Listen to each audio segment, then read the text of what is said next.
से तैर क्यों रहा है? बाबू, अरे वो बाबू, चिंटू। बाबू तो कुछ बोल ही नहीं रहा, कहीं इसे कुछ हो तो नहीं गया। लेकिन बाबू के शरीर पर तो कोई भी चोट के निशान नहीं है। अरे चिंटू, इसके गर्दन पर देखो, किसी के काटने का निशान है।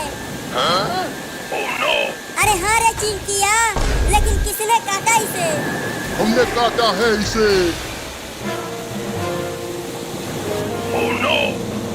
अब ये भी हमारी ही तरह ज़ॉम्बी बन जाएगा। जा जा जा जा जा जा जा जा। ये तीनों जा जा जा है क्या? ज़ॉम्बी ज़ॉम्बी ज़ॉम्बी, ये तीनों ज़ॉम्बी हैं।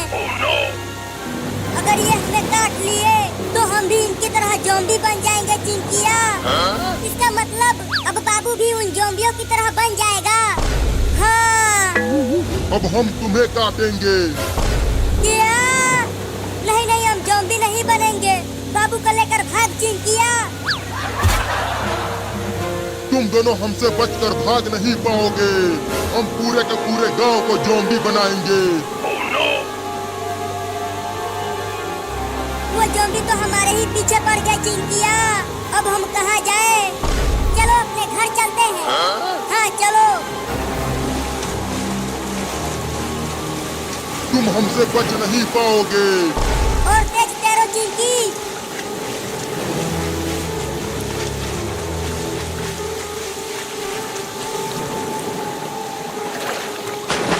पापा पापा पापा, अरे ओ पापा, जल्दी बाहर आओ। क्या हुआ, क्यों चिल्ला रहा है चिंटुआ? अरे पापा, बाबू को ज़ॉम्बी ने काट लिया है। क्या बकवास कर रहा है चिंटुआ? ज़ॉम्बी सिर्फ किस्से और कहानियों में ही होते हैं, वो सही में नहीं होते हैं। होते हैं पापा, अभी अभी मैंने उन ज़ॉम्बियों को देखा है। वो सब नाव से आ रहे थे। अरे पहले बाबू को तो बचाओ पापा। अरे तो अंदर लेकर आओ उसे। देखो पापा, उन ज़ॉम्बियों ने बाबू को यहाँ पर काटा है। चुप करो तुम दोनों। ज़ॉम्बी नहीं होते हैं, वो सिर्फ फिल्मों में होते हैं। जा जा जा जा जा जा जा जा। मुझे जाने के लिए बोल रहा है तू? ये मेरा घर है, इसे मैंने बनवाया है, यहाँ से मैं नहीं जाऊँगा। जा जा जा जा जा जा जा जा। तू फिर से जा जा जा बोल रहा है? तू जा, मैं नहीं जाऊँगा। Zombie zombie zombie. अच्छा, तू ज़ॉम्बी बोल रहा था। मैं समझा कि तू मेरे ही घर से मुझे जाने के लिए बोल रहा है। अरे पापा, अपने पीछे देखो, ज़ॉम्बी खड़ा है। अरे कोई ज़ॉम्बी? ज़ॉम्बी होते हैं, ज़ॉम्बी होते हैं चिंटुआ, ज़ॉम्बी होते हैं। मैंने भी तो वही कहा था। अरे तुम सब इतना शोर क्यों मचा रहे हो? अरे ये कौन भाई साहब है? ये ज़ॉम्बी भाई साहब हैं। क्या ज़ॉम्बी? तो जल्दी भागो रे सब।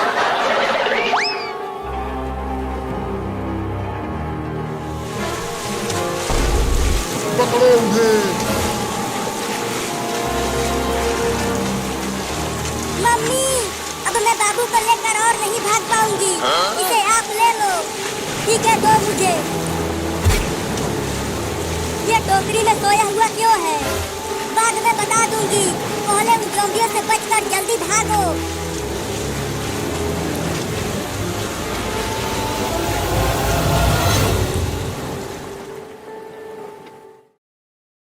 The first time Oliver understood that hunger could be louder than fear was the night his stomach growled so fiercely that even the matron turned to look at him, her eyes sharp as winter glass.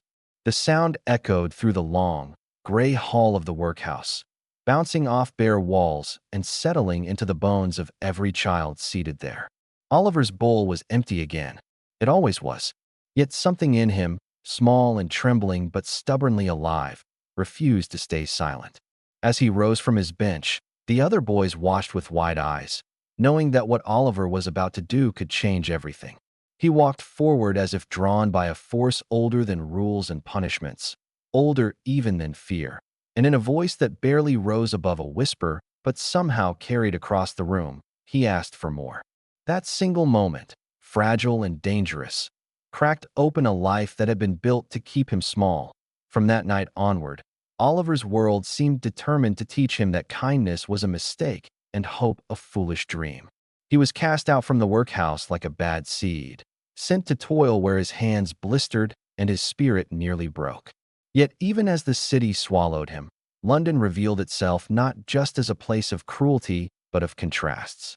Narrow streets smelled of soot and desperation, but sometimes, in a shop window or a stranger's smile, Oliver glimpsed another life. One where warmth existed, where names mattered, where a child was more than a mouth to feed. He fell in with boys who survived by stealing because the world had taught them no other way. And among them was the clever, sharp-eyed dodger, who laughed at danger as if it were an old friend.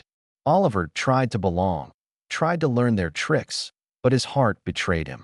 Each stolen handkerchief felt heavier than his empty bowl ever had, and guilt weighed on him like chains. When Oliver was wrongly accused and beaten for a crime he did not commit, fate twisted again. A kind man took him in, offering clean clothes and gentler words. And for a brief, shining time Oliver believed he had escaped the shadows. He learned what it meant to sit at a table without fear, to sleep without listening for footsteps. But the past, like hunger, has a way of finding you. Old threats resurfaced, pulling him back toward the darkness, and Oliver learned that survival was not just about food or shelter, but about choosing who you become when the world insists you be something else. Through pain and loss, through moments when giving up seemed easier than breathing, Oliver held on to a quiet truth, that goodness, once chosen, could not be erased. And as the first chapter of his life closed, he stood at the edge of uncertainty, wounded but unbroken, carrying a fragile belief that his story was not meant to end in silence. The night Oliver was taken again, dragged through twisting streets under a sky heavy with smoke, he realized that courage sometimes feels exactly like terror. Every step echoed with doubt, yet somewhere deep inside, a steadier voice urged him to endure. He saw how easily boys became men shaped by cruelty, how bitterness grew when kindness was denied too long. Faces hardened, laughter turned sharp, and trust became a rare currency.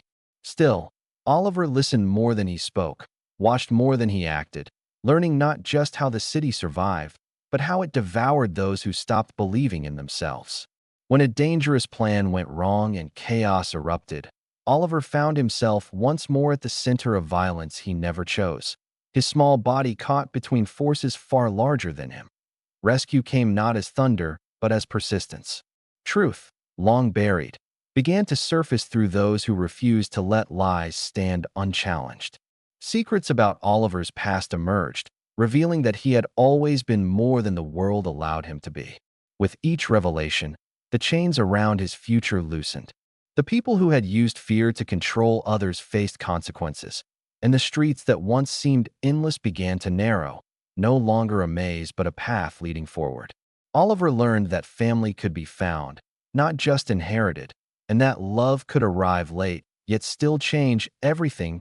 By the end of his journey, Oliver stood in a place that felt almost unreal in its peace. He carried scars, memories of hunger and cold that would never fully fade, but they no longer defined him. Instead, they reminded him of how far he had come and why kindness mattered. He chose compassion not because life had been gentle, but because it had not.